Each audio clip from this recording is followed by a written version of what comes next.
제가 가진 책으로 신약성경 345페이지 디모데후서 3장 14절에서 17절 우리 함께 하나님 말씀 봉독합니다. 그러나 너는 배우고 확신한 일에 거하라.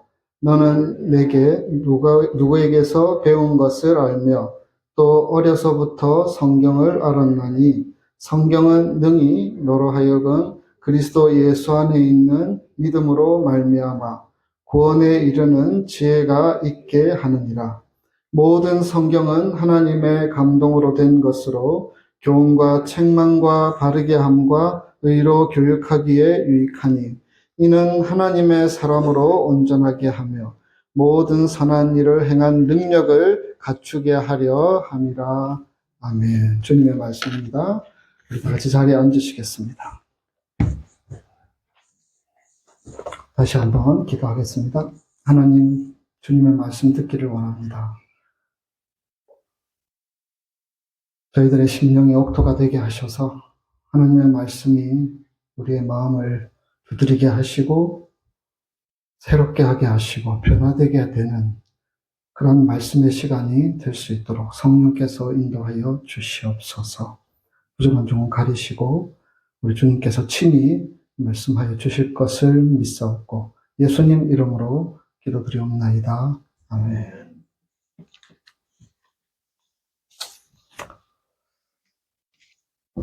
여러분, 오늘 설교의 제목이 성경 말씀이 사람을 변화시킨다 입니다.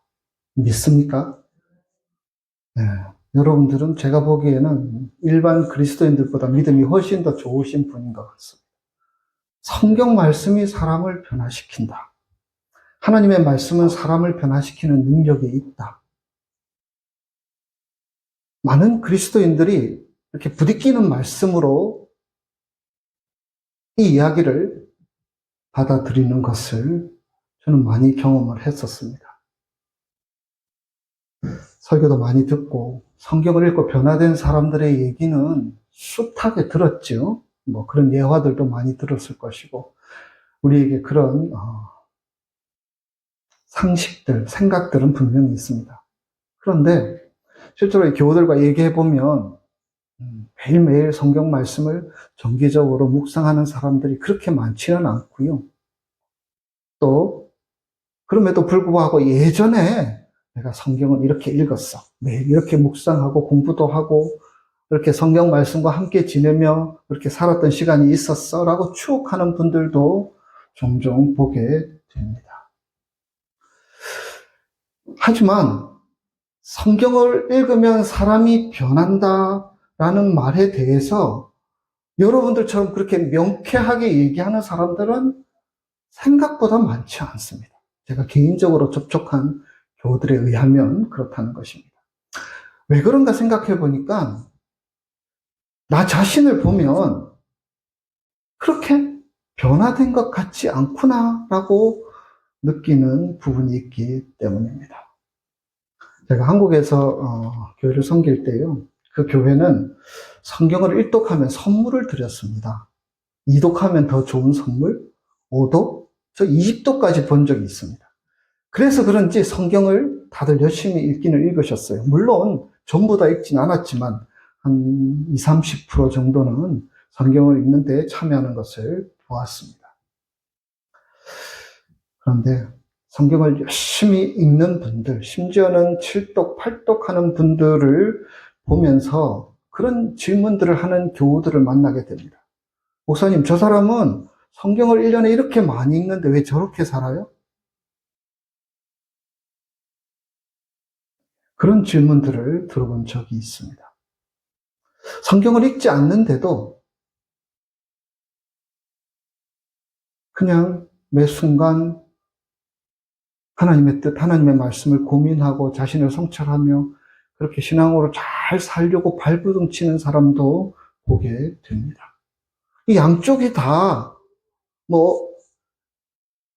성경을 읽는 사람은 다 안 좋고 다 읽지 않는 사람은 다 좋다 이런 얘기는 아니죠, 물론. 하지만 그렇게 성경을 읽는 것이 사람을 변화시키느냐에 대한 질문에 대한 답을 이렇게 명확하게 내리는 것이 참으로 어렵다는 것을 보게 됩니다. 성경을 읽지만 모난 성품이나 혈기로 인해서 사람들에게 상처 주는 분들도 가끔씩 있지요. 그러면 성경을 읽는 것은 아무 의미가 없느냐? 그렇게 말하기에는 무리가 분명히 따릅니다. 분명 바쁜 일상 속에서 시간을 떼어서 성경을 읽는 것은 참으로 귀한 것이고 하나님이 기뻐하시는 모습인 것은 분명합니다. 실제로 성경을 늘 가까이 하고 말씀을 묵상하며 사는 삶이 유익하다는 것은요, 성경에서 아주 많이 이야기하고 있습니다. 여러분 시편 1편을 아시죠? 시편 1편 복 있는 사람은 이라고 시작되는 말씀, 1편 1절에서 3절의 말씀을 보시면 중간에 조금은 생략했는데요. 복 있는 사람이 누구냐? 오직 여호와의 율법을 즐거워하여 그의 율법을 주야로 묵상하는도다. 그는 시냇가에 심은 나무가 철을 따라 열매를 맺으며 그 잎사귀가 마르지 아니한 같으니 그가 하는 모든 일이 다 형통하리로다. 뭐가 좀 잘렸네요. 죄송합니다.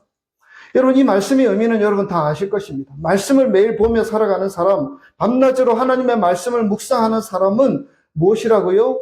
중요한 게 잘렸네요. 모든 것이 다 형통할 것이다 라고 말씀하고 계십니다. 무슨 일을 하든지 다 잘 된다는 얘기죠. 성경에서 이렇게 말함에도 불구하고 여기 계신 분들은 안 그러시겠지만 많은 그리스도인들이 형통하기를 원하지 않으셔서 그런지 말씀을 가까이 하지 않는 모습들을 보게 됩니다. 모든 일이 잘 되고 모든 기도가 응답되기를 바라는 마음이 없는 사람이 누가 있습니까? 다 그런 기대와 소망을 가지고 하나님께 나아가고 기도하고 신앙생활을 하지요. 그러나 그렇게 되기 위해서 땀 흘리고 수고하며 노력은 하지만 이 시편 1편에 기록된 이 말씀을 붙들고 하나님의 말씀을 즐거워하며 그 율법을 아침 저녁으로 묵상하는 삶이 얼마나 귀한 삶인지에 대한 기대나 소망이 없이 그냥 저 뒤편에 처바가 든 말씀처럼 여기고 살아가는 그리스도인들도 많다라는 것입니다. 성경을 가까이 하고 말씀을 묵상하는 일이 왠지 좀 버겁게 느껴집니다. 왠지 좀 부담스럽게 느껴집니다. 좀 멀게 느껴집니다.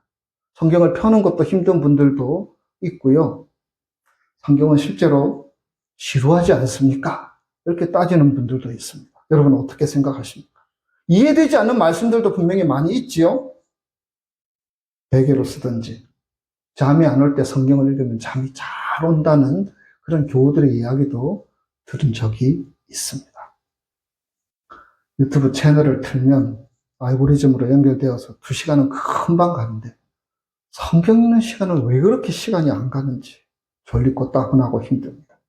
찬송가 가운데 달고 오묘한 그 말씀이라고 생각하는 사람이 얼마나 있을까? 이런 생각들을 해보게 됩니다. 왜 그럴까요? 왜 성경을 읽는 것이 그렇게 힘들고 재미가 없을까요? 원래 성경이 재미없는 책이라서 그럴까요? 그건 아닌 것 같아요.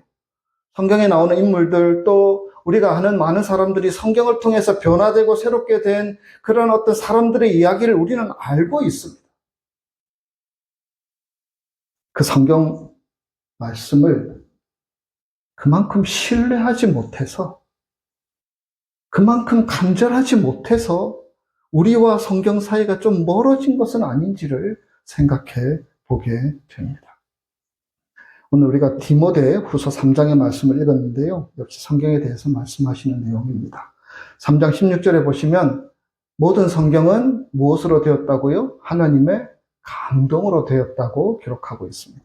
여기서 모든 성경은 이 당시를 따지면 구약 성경을 얘기하는 것이지만 오늘의 시대에서 생각한다면 신구약 전체 성경 말씀이라고 해도 무방할 것입니다. 하나님의 감동이라는 말은 하나님께서 숨을 내쉰다, 또 숨을 내뿜는다, 이런 의미가 담겨진 단어입니다. 다르게 말하면 성경 말씀은 살아계신 하나님께서 내신 숨, 내신 말씀이라는 것입니다. 하나님께서 숨을 내쉬면서 우리에게 이 성경 말씀에 내어 있는 이 말씀들을 하나하나 우리에게 주시고 있다는 것이죠. 애정을 담아주시는 말씀입니다. 그 말씀 속에는 우리 한 사람 한 사람을 귀하게 여기는 사랑의 메시지가 담겨 있고요. 이 말씀 속에는 우리를 불쌍히 여겨주셔서 도우시려는 애정의 마음도 담겨져 있습니다.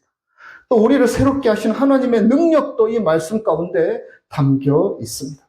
그분의 능력은 우리에게 유익이 된다고 기록하고 있습니다. 16절 하반절 이후의 말씀을 보시면 하나님의 감동으로 된 성경은 교훈, 책망과 바르게 함과 의로 교육하기에 유익하니 이는 하나님의 사람으로 온전하게 하며 모든 선한 일을 행할 능력을 갖추게 하려 함이라 라고 말씀합니다. 교훈은 글자 그대로 우리 인생을 어떻게 살라는 하나님의 가르침, 책망은 이렇게 살면 안 된다라는 가르침도 담겨져 있죠. 바르게 함, 하나님의 뜻대로 살아가는 길이 어떤 길인지를 보여주는 말씀이고요. 의로 교육함, 하나님의 정의, 하나님의 진리로 우리를 교육하기 위한 말씀이 성경 말씀이라는 것입니다. 성경 속에 이런 가르침들은 그 성경을 읽는 사람들의 마음을 감동하고 자극하여서 그 사람들을 새롭게 하는 능력이 그 속에 담겨 있다고 분명히 말씀하고 있습니다. 세상적으로 말하면 하나님의 말씀을 읽는 것은요, 그리고 하나님의 말씀을 읽고 배우고 경험하는 것은 선한 일을 할 수 있는 스펙을 쌓는 것이다 라고도 말할 수 있습니다. 우리가 무슨 일을 하려고 할 때에 특별히 선한 일이라는 것은 하나님의 뜻대로 하는 일을 가리키는 것이죠. 그 뜻대로 살아가기 위한 스펙, 힘, 에너지를 쌓아가는 것이 어떻게 하는 것이다? 하나님의 말씀을 읽고 배우고 묵상하는 것이다 라고 말씀하시는 것입니다. 하나님께서는 오늘도 숨을 내쉬면서 우리에게 여러 가지로 우리 각자에게 말씀하고 도전하고 있습니다. 그것이 하나님의 마음이요, 하나님의 간절함이요, 하나님의 사랑이 담겨 있는 말씀입니다. 그래서 그 말씀을 귀하게 여기며 그 말씀을 묵상하는 삶을 살아가는 것이 마땅한 줄 믿습니다. 우리는 이 시간 잠시 시간을 뒤로 돌이켜서 1세기의 그리스도인들의 모습을 한번 상상하며 말씀을 듣기를 원합니다. 1세기 예수님께서 사역하시고 부활승천하신 후에 이제 제자들이 그리고 제자의 제자들이 사역하던 그 시기 1세기입니다. 다메섹 도상으로 가던 사도 바울이 예수님을 극적으로 만나게 됩니다. 그리고 그전에는 예수님을 믿는 사람들을 해방하고 핍박하던 자였는데 그것이 바뀌어서 복음을 증거하는 사람으로 삶이 거듭나게 됩니다. 그리고 이 사도 바울은 수많은 신약 성경의 책들을 쓰게 됩니다. 사도 바울은 십자가 보혈의 능력이 무엇인지를 깨닫게 되고 자기와 같이 사도 바울의 표현대로 하자면 벌레 같은 나를 들어서 하나님의 도구로 사용하시는 그 하나님의 위대하심, 하나님의 사랑을 풍성하게 경험했던 사람이었습니다. 그래서 그는 평생 그 은혜를, 그 사랑을 증거하는 일에 자신의 생명을, 자신의 모든 인생을 걸었습니다. 자신은 하나님께서 이방인의 사도로 불렀고 세웠다라고 믿었기 때문에 그는 지금의 터키 땅, 소아시아, 로마, 또 그리스 땅을 두루 다니면서 하나님의 복음을 증거하는 데 헌신했습니다. 가는 곳마다 교회를 세웠고 지도자들을 그곳에 파송하기도 했으며 자신이 세운 교회가 제대로 설 수 있도록 헌신했던 사람입니다. 근데 여러분, 우리는 그것을 생각할 수 있습니다. 1세기의 교회의 상황들이 어떠했는지. 신앙생활 하기가 정말 어려운 상황이었습니다. 첫째로 로마는요, 기독교가 로마 황제를 숭배하지 않는다고 해서 박해를 했습니다. 그래서 로마의 박해의 현장들을 담은 영화나 그런 이야기들이 얼마나 많이 있습니까? 또 둘째로 그 당시 그 지역을 문화적으로 통치하던 헬라 문화는 기독교는 아주 미개하고 어리석은 종교인 양 치부하며 문화적인 박해를 가하게 됩니다. 그뿐입니까? 여러분, 1세기 교회에 있어서 우리가 다 들고 다니는 이 성경책이 그들에게는 없었습니다. 신약 성경이 기록되던 시기였고요. 인쇄술이 발달하기 전이라 구약 성경도 제대로 갖고 있지 않았습니다. 또 바울이 거척한 후 지도자를 세우긴 했지만 제대로 된 지도자들을 찾기도 어려운 시기가 1세기 교회의 상황이었습니다. 요즘에는 교회 지도자가 없어도 여러 가지 방법으로 복음을, 신앙을 배울 수 있는 기회가 있지만 1세기는 달랐습니다. 거기에다가 유대교와 헬라 문화가 교묘하게 섞여가지고요, 예수님이 육신으로 오신 것을 부인하는 이런 이단들도 생겨납니다. 그냥 가연설, 그래서요, 예수님이 육신으로 오신 것이 아니라 오신 것처럼 보일 뿐이다, 이렇게 말하는 사람들도 있었습니다. 예수 보혈의 은혜로 구원받고 하나님의 자녀가 된다고 배웠는데 그게 아니고 할례도 받아야 돼, 유대교에서 정한 룰들도 잘 지키고 따라야 돼, 이렇게 말하는 사람들, 가르치는 스승들도 생겨났습니다. 신앙의 본질과 멀어지는 이야기인데 자꾸 듣다 보면 그런가? 라는 생각들을 가질 수 있었습니다. 그때 사도 바울은 쉼없이 전도 여행을 다니면서도 각 교회의 문제와 갈등을 전해 듣고 가만히 있을 수가 없었습니다. 그래서 편지를 썼습니다. 그들의 상황과 그들의 갈등의 여러 가지 원인들을 생각하며 하나님의 복음은 이것이고 예수님의 가르침은 이것이고 너희가 어떻게 해야 하는지를 상세히 담아서 편지를 썼습니다. 고린도 교회에도, 빌립보 교회에도, 데살로니가 교회에도 편지를 썼습니다. 우리는 사도 바울이 정성을 다해서 쓴 그 편지 가운데 하나님의 성령께서 역사하시고 감동하고 계시다는 것을 믿습니다. 그래서 그 쓰여진 편지를 각 지역 교회들에게 사도 바울은 보냅니다. 선교하는 가운데 감옥에 갇히기도 했습니다. 감옥에서도 편지를 썼습니다. 그런 편지를 뭐라고 합니까? 옥중서신, 이렇게 얘기하죠. 빌립보서, 에베소서, 골로새서, 빌레몬서, 이런 책들입니다. 그렇게 편지를 정성을 다해서 보냅니다. 1세기 교회, 신앙생활 하기가 어려운 환경 속에서 무엇을 보고 무엇을 읽고 어떤 가르침을 받아야 될지도 모르는 상황 속에서 사도 바울이 쓴 그 편지의 내용들은 그 편지를 받는 사람들에게 감동이 되고 위로가 되고 능력이 될 수 있었습니다. 신앙생활 하기 참으로 어려운 상황 속에서 영적으로 가물어 있는 그들에게 있어서 그 편지는, 그리고 그 말씀은 단비와 같은 것이었습니다. 바울이 쓴 것이지만 실제로는 하나님께서 바울을 통해서 그 교회에 쓰시고자 했던 편지였던 것이죠. 그래서 그 편지를 통해서 하나님의 마음을 알게 되고 하나님의 뜻을 깨닫게 되었습니다. 아무것도 없는 가운데 아하, 이게 하나님의 뜻이구나, 하나님께서 우리에게 이렇게 하라고 말씀하시는구나, 이 갈등 상황들을 어떻게 풀라고 말씀하시는구나, 그 1세기 교회 사람들은 그것을 깨달을 수 있었습니다. 오직 그것, 빌립보에 보낸 편지, 고린도에 보낸 편지, 그 편지를 통해서 하나님의 뜻을 깨달을 수 있었던 것입니다. 교회에서 이 말씀이 읽혀졌습니다. 그리고 교회에 오지 않는 사람들을 위해서 열심히 필사하는 사람들이 생겨났습니다. 모든 사람들에게 이 하나님의 말씀, 바울을 통해 전해지는 이 하나님의 말씀을 증거해야 되겠다 생각하고 그것을, 말씀을 나누는 일에 많은 사람들이 헌신했습니다. 그 말씀은 위로가 필요한 자들에게 하나님의 위로가 되었고 박해 속에서 믿음을 지키는 큰 힘이 되었으며 헬라 문화에 휩쓸리지 않고 진리 안에서 살아가는 든든한 버팀목이 될 수 있었습니다. 우리 하나님께서는 어쩌면 우리에게도 그러한 마음으로 이 성경 말씀을 주시는 것이 아니겠습니까? 사도행전 17장에 보면 베레아 교회에 대한 신앙생활의 모습들을 기록한 말씀이 있습니다. 사도행전 17장 11절 말씀인데 우리 함께 읽겠습니다.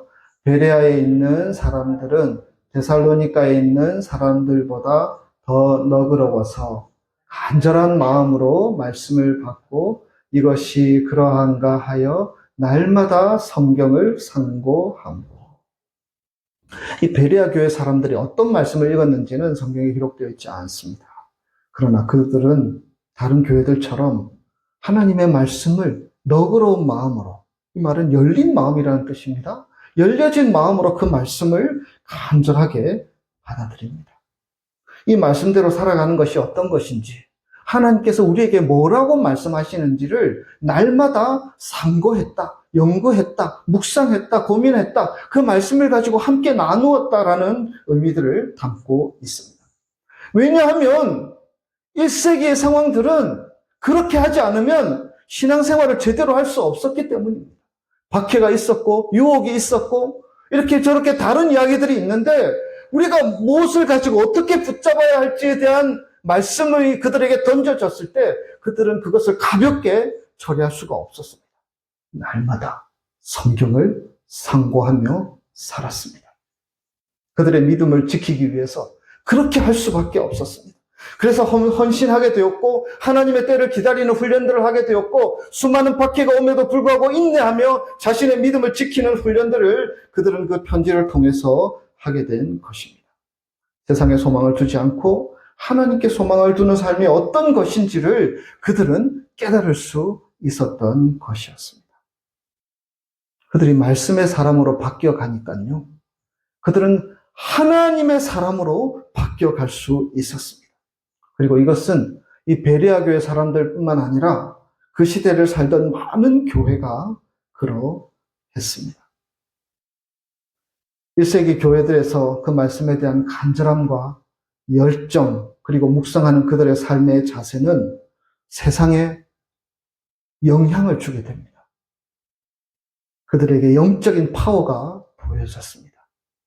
보이지 않지만 하나님의 말씀을 그렇게 간절하게 열정을 가지고 묵상하는 그들의 삶이 뭔가 다른 것이 세상 사람들에게 보여졌다라는 것입니다. 그래서 믿는 사람들이 조금씩 늘어나기 시작했고 심각한 박해 상황 속에서도 교회 공동체를 지켜내는 힘이 될 수 있었습니다. 하나님께서 그들에게 편지를 통해 주신 말씀을 귀하게 여기고 내 신앙 지키고 우리 교회 지키는 그러한 도구로 그 말씀을 받아들였을 때에 그 말씀은 능력으로 역사하게 되었던 것입니다. 오늘의 시대에도 그 말씀의 능력은 동일합니다. 여러분, 신앙생활은 말씀 가지고 하는 것입니다. 우리의 경험, 지식, 짬밥 이거 가지고 하는 게 아니고 말씀 가지고 우리 신앙 지키고 세워나가는 것입니다. 이 시대를 그렇게 말씀으로 살아가는 것입니다. 교회도 말씀이 중심이 되고 말씀에 이끌리는 신앙 공동체를 우리 하나님은 기대하신다는 것입니다. 그럼에도 불구하고 기록된 책으로서의 이 문자 성경 말씀은 우리에게 좀 멀게 느껴집니다. 그래서 유튜브를 묵상하고 골프, 레저, 낚시 등을 즐기며 지내는 시간들이 성경을 읽는 시간보다 훨씬 더 재미있고 지루하지 않습니다. 그래서 성경 말씀은 우리에게서 점점 멀어지고 교회를 다니면서도 말씀 앞에서 자신이 설 수 있는 시간들이 점점 사라지다 보니까 자신을 성찰하지 못하고 영적으로 자라가는 일은 뒤로 미루게 됩니다. 말씀을 읽는 것이 다들 그러는 것 같으니까 나도 그만할래 라고 얘기하는 사람들의 이야기를 들은 적도 있습니다. 신앙생활은 열심히 하는데 말씀과는 멀다. 여러분, 이건 정상이 아닙니다. 이건 하나님께서 기뻐하시는 모습이 분명히 아니라는 것입니다. 구약 성경 느헤미야서를 보면요. 바벨론으로 포로로 잡혀갔다가 돌아온 이스라엘 백성들의 이야기가 기록되어 있습니다. 포로로 잡혀갔을 때 그들은 성경 말씀을 대할 수 없었습니다. 가르침도 받을 수 없었습니다. 그래서 말씀에 대한 어떤 고갈이 일어난 상태였습니다. 그들이 다시 돌아와서 학사 겸 제사장으로 알려진 에스라는 사람들을 다 불러 모았습니다. 수문 앞 광장에 다 불러 모아서 하나님의 말씀을 그들에게 선포하고 가르쳤습니다. 말씀을 들을 기회가 전혀 없었는데 이제 고향 땅으로 돌아오니까 하나님의 말씀을 선포한다고 하니까 백성들이 다 모였습니다. 다 모여서 귀를 기울였습니다. 새벽부터 정오까지 수많은 사람들이 하나님의 말씀을 듣게 됩니다. 그 말씀을 들으면서 그들이 깨달은 것은 하나님이 지금도 살아계시는구나. 우리가 하나님의 사람들이구나. 우리가 이렇게 회개하고 돌이켜야 되는구나. 이런 말씀들을 그들은 깨달을 수 있었습니다. 우리가 포로로 잡혀서 힘든 시간을 보냈지만 그때도 우리와 함께 하셨고 우리를 돌보고 계셨구나. 이런 사실들을 그들은 깨닫게 됩니다. 그리고 그 말씀에 대한 반응은 이렇게 나타나고 있습니다. 느헤미야 8장 8절에서 9절 말씀입니다.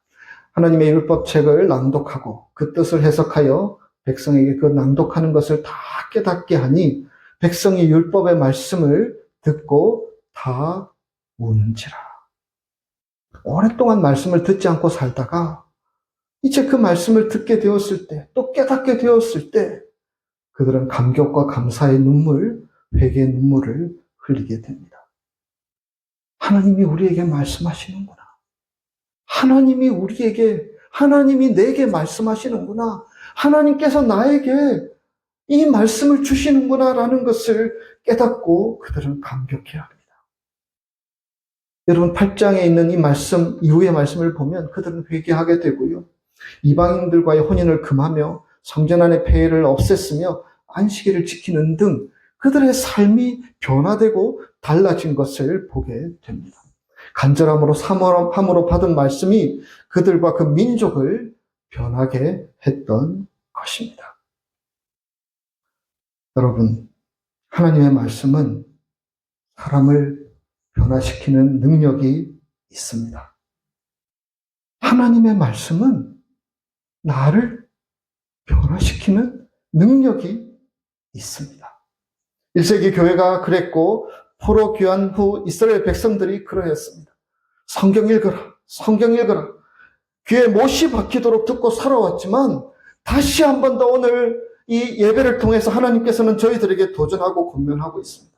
지금의 시대는, 지금의 상황은 우리가 하나님의 말씀을 읽어야 할 때입니다. 하나님의 말씀을 다시 들어야 할 때입니다. 말씀으로 우리의 삶을 무장하고 새로워져야 할 때입니다. 그래서 말씀을 읽으라고 요청하고 있습니다. 그러나 말씀으로 변화되는 것은 참 단순하지는 않습니다. 말씀을 듣고 끝나는 것이 아니라 말씀을 매일 묵상함으로 이어져야 합니다. 여러분 시편 1편에 나오는 묵상이라는 단어의 의미들을 여러분 아실 것입니다. 작은 소리로 그 말씀을 계속해서 읊조리는 것을 말하는 것입니다. 하나님의 말씀을 계속해서 되뇌이는 것을 말씀하는 것이죠. 그 말씀이 우리 머릿속에, 마음속에 담아두고 계속 반복해서 읊조리는 시간이 필요합니다. 그 말씀이 완전히 내 말씀이 될 수 있도록 그 말씀을 묵상하는 시간이 필요하다는 것입니다. 사람들은 자기가 애정을 가진 것을 묵상합니다. 자식들 생각 얼마나 많이 합니까? 생각만 해도 눈물이 나는 자녀들이 있습니다. 걱정하고 염려하고 그렇게 자녀들을 깊이 생각하고 돌아봅니다. 부모님을 깊이 생각하는 사람은 많지 않지만 그래도 가끔은 부모님을 생각하면서 부모님의 마음을 생각하며 묵상하기도 합니다. 노후가 어찌 될까 깊이 생각하는 경우도 있고 돈 때문에 염려와 걱정이 되어서 그것에 대한 걱정과 염려로 묵상하는 시간을 보내기도 합니다. 바둑을 좋아하는 사람이 잠자리에 들면 이 천정이 바둑판처럼 보입니다. 그래서 계속해서 그것을 생각하고 묵상하게 되어지지요. 내가 좋아하는 것들은 그렇게 계속 생각하고 묵상한다는 것입니다. 그러나 그렇게 깊이 생각하고 묵상하는 세상의 것들은 어쩌면 의미가 없을 수도 있습니다. 생각하고 걱정하는 시간에 오히려 기도하는 것이 훨씬 우리에게 낫지 않겠습니까? 여러분, 하나님의 말씀을 묵상해야 합니다. 말씀을 듣고 집에 가는 길에 한 번 더 깊이 읊조려보고 잠자리에 들기 전에 또 작은 소리로 그 말씀을 읊조릴 수 있어야 합니다. 월요일 아침 하루를 열며 어떻게 하면 주님 주신 말씀대로 살 수 있을까를 기도하며 그 말씀을 읊조려 볼 수 있어야 합니다. 우리가 받은 말씀이 주일 설교 말씀이든 개인적으로 큐티한 말씀이든 10번이고 20번이고 그 말씀을 되뇌이는 시간들이 우리에게는 꼭 필요합니다. 그래서 그 말씀의 의미가 무엇인지, 하나님께서 나로 어떻게 하라고 말씀하시는지를 깨달을 수 있는 시간들이 우리에게 필요하다라는 것입니다. 오늘 본문 디모데후서 3장 15절 말씀입니다. 성경은 능히 너로 하여금 그리스도 예수 안에 있는 믿음으로 말미암아 구원에 이르게 하는 지혜가 있게 하느니라. 성경은 무슨 책입니까? 구원 얻기 위한 하나님의 도구입니다. 그래서 이 본문 말씀에는 구원에 이르는 지혜를 주는 책이라고 말씀하고 있습니다. 그러나 여러분, 성경은 구원과 관계된 모든 삶의 부분에 있어서 지혜의 책이 될 수 있습니다. 무언가의 발목이 잡혀 힘들어하는 삶의 고통으로부터의 구원, 내가 어떤 길로 가야 될지 몰라 선택하지 못하는 상황에서 주시는 하나님의 지혜로서의 구원, 그리고 힘이 없고 연약하여 무기력하게 살아가는 나에게 그 삶을 떨치고 새롭게 인생을 도약하기 위한 구원의 책이 하나님이 주시는 성경 말씀입니다. 좀 더 편하게 살고 싶고 안락하고 걱정하지 않고 살 것을 많은 사람들은 묵상하며 살기도 합니다. 무언가를 사고 무언가를 얻고 무언가를 누리면 행복이 거기 있는 듯 우리를 미혹하고, 말씀보다 수많은 재미있는 것들이 우리 세상에 우리의 눈과 귀와 마음을 자극합니다. 그러나 다른 것에 대한 묵상은 우리에게 의미가 없습니다. 어쩌면 망하는 길입니다. 말씀 안에서만, 말씀을 묵상하는 곳에서만 우리는 희망을 찾을 수 있습니다. 여러분, 예전에 제가 어릴 때 불렀던 찬양인데요, 이런 찬양이 있습니다. 돈으로도 못 가요. 거기까지. 그 다음 하나님 나라죠. 그 다음 지식으로도 못 가고, 또 마음 착해도 못 가고, 여러 가지 조건들. 하나님 나라는 이런 것으로는 안 되고 믿음으로만 가는 나라라고 우리는 찬양을 했던 기억들이 있습니다. 근데 그 중에서 좀 전에 얘기하셨듯이 마음 착해도 못 가요라는 그 찬양의 가사가 저는 아주 기억에 선명하게 남아 있습니다. 아, 착하지 않아도 하나님 나라 갈 수 있겠구나. 어릴 때 제가 했던 생각입니다. 착하지 않아도 예수만 믿으면 하나님 나라 갈 수 있겠구나. 여러분, 마음 착하다고 하나님 나라 갈 수는 없습니다. 그런데 마음 착해야 합니다. 예수를 그래 오래 믿고 우리의 마음이 여전히 강팍하고 미움과 시기와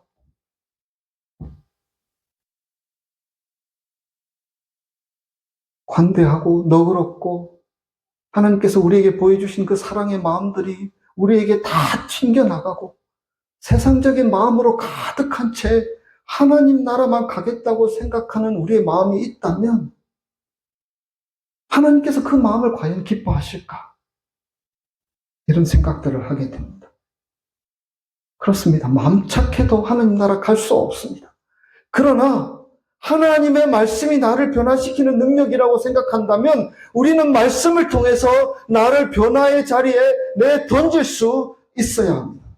혈기도 내려놓고 욕심도 내려놓고 시기 질투도 내려놓고 다 내려놓고 주님의 말씀으로 나를 새로워지고자 하는 마음들을 가지고 신앙생활할 수 있어야 합니다. 교회 다니는 사람들이 그렇게 나쁘다고 악하다고 그렇게 미워한다고 시기 질투 많이 한다고 소문이 나면 그게 무슨 교회이고 교우라고 할 수 있겠습니까? 하나님의 말씀을 묵상하고 하나님의 말씀을 읽고 다니다 보면 당장에는 변화가 나타나지 않더라도 그 말씀을 읽고 묵상하며 살아가야지 우리가 영적으로 짱짱한 사람이 될 수 있습니다. 신앙의 사람이 될 수 있습니다. 말씀이 우리에게 영향을 끼치고 그 말씀의 영향력 아래서 살아갈 수 있는 사람이 될 수 있다는 것입니다. 마음 착하기를 포기하실 것입니까? 예수 능력으로 살아가는 저와 여러분이 되기를 원합니다. 예수님의 능력은 교만하고 악하고 시기하고 미워하는 우리의 마음도 바꿀 수 있는 능력의 말씀인 줄 믿습니다. 여러분, 우리 부끄러운 마음 가지고 우리 하나님 보시기에 안타까운 이 우리의 삶의 모습을 가지고 마음 착해도 못 가요, 이런 노래만 부르면서 우리가 하나님 나라 가야 하겠습니까? 돌아보고 변화되어야 합니다. 그리고 그것은 오직 하나님의 말씀의 능력밖에 없는 줄 믿습니다. 여러분 중에 실제로 삶이 힘들고 어렵고 답을 찾지 못해 방황하고 있다면 답은 하나입니다. 하나님의 말씀을 읽고 묵상해야 합니다. 다시 한번 결심하기를 원합니다. 바쁘다고, 눈이 침침해서 보이지 않다고, 앉아있기 힘들다고, 이유를 대고 핑계를 대자면 너무너무 많이 있을 수 있습니다. 그러나 하나님께서 우리에게 주시는 그 말씀 외에 우리 인생의 답은 아무것도 없습니다. 창세기로부터 꾸준하게, 마태복음으로부터 꾸준하게 말씀을 읽어야 합니다. 저도 7월, 8월 2달 동안 신약 성경을 다시 한번 읽을 계획을 가지고 있습니다. 원하는 분들이 있다면 같이 읽도록 할 수 있기를 원합니다. 하나님의 말씀을 읽는 것은 인내가 필요합니다. 우선순위가 필요합니다. 희생이 필요합니다. 그러나 그 말씀이 나를 변화시킬 수 있다라는 기대가 있다면, 그 말씀이 나의 삶을 바꿀 수 있다면, 소망이 있다면, 그의 삶이 내가 지금 풀지 못하는 이 문제에 대한 해답이 그 말씀 안에 있다라는 것을 믿는다면 우리는 다시 성경으로, 말씀으로 돌아갈 수 있습니다. 그렇게 할 수 있기를 원합니다. 말씀을 읽고 묵상하고 배우고 그 말씀과 동행하는 저와 여러분의 삶이 되셔서 말씀과 상관없는 그리스도인이 아니라 말씀으로 하나님과 동행하는 저와 여러분의 삶이 되실 수 있기를 주님의 이름으로 축복합니다. 함께 기도하겠습니다. 살아계신 하나님, 하나님의 말씀을 읽고 배우고 묵상하는 삶 살아가기를 원합니다. 우리에게 주어진 시간들 바쁘다고 하지만 아무짝에도 쓸모없는 걱정과 염려 속에 살아갈 때가 얼마나 많이 있습니까? 그 시간을 내려놓고 살아계신 하나님의 말씀을 읽고 묵상하며 깊이 되뇌이며 살아가는 삶이 우리에게 더 소중하고 귀한 삶인 줄 믿습니다. 예전에 우리가 그렇게 해보았노라고, 예전에 내가 그렇게 살아보았노라고 말하는 자가 되지 않기를 원합니다. 지금 이 시간에 하나님의 말씀이 우리의 삶의 답이고 우리의 삶을 풀어줄 수 있는 열쇠임을 우리가 기억하게 하시고 다시 한 번 더 주님의 말씀을 묵상하며 살아가는 머리 숙인 하나님의 귀한 자녀들 다 될 수 있도록 주께서 인도하여 주시옵소서. 하나님의 말씀으로 우리를 깨닫게 하시고 가르쳐 주시고 답을 주시고 인도하여 주셔서 그 말씀으로 우리의 삶이 새롭게 되는 이 자리에 머리 숙인 모든 주의 자녀들 될 수 있도록 하나님 역사하여 주시옵소서. 믿사오고 예수님 이름으로 기도드리옵나이다. 아멘. 우리 다 같이 일어나셔서 마지막 찬소 함께 부르시고 예배를 마치겠습니다. 찬송가 205장 말씀입니다.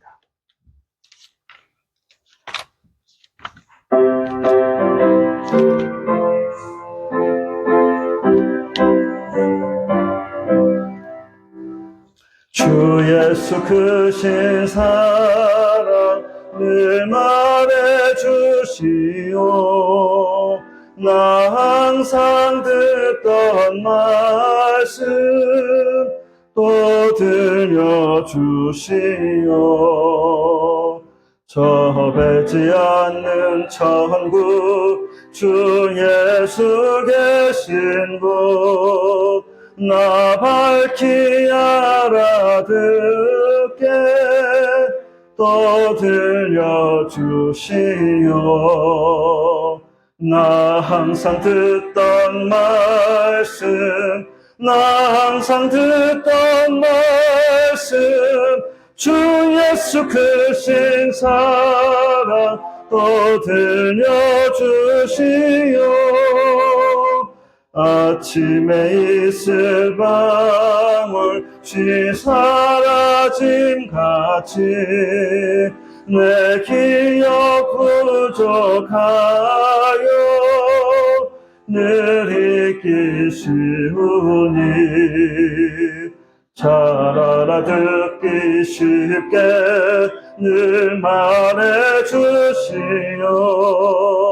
날 구속하신 사랑 또 들려주시오.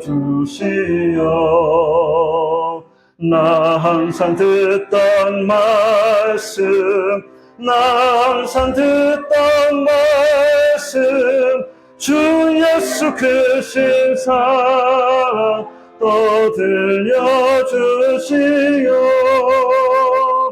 주 예수 나를 위해 이 세상 오셔서 날 구속하시는 은혜 말하여 주시오. 나 같은 사람 위에 주 보혈 흘렸네. 이 복스러운 말씀 또 들려주시오. 나 항상 듣던 말씀, 나 항상 듣던 말씀, 주 예수 크신 사랑 또 들려주시오. 이 세상 헛된 영화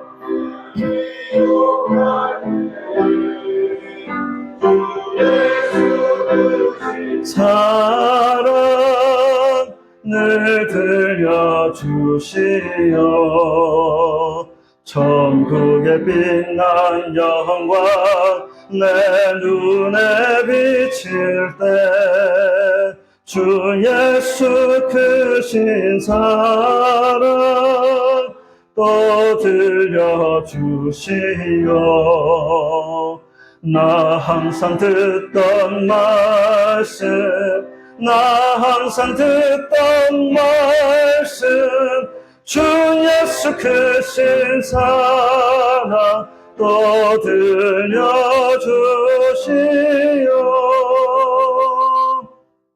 우리 옆 사람에게 그렇게 고백하기를 원합니다. 나는 말씀의 사람이 되겠습니다. 이렇게 옆 사람을 향해서 고백하는 시간 갖기를 원합니다. 지금 한번 해보십시오. 나는 말씀의 사람이 되겠습니다. 아멘. 아멘. 기도하겠습니다. 우리 주 예수 그리스도의 은혜와 하나님의 사랑과 성령님의 위로하시고 교제하심의 역사가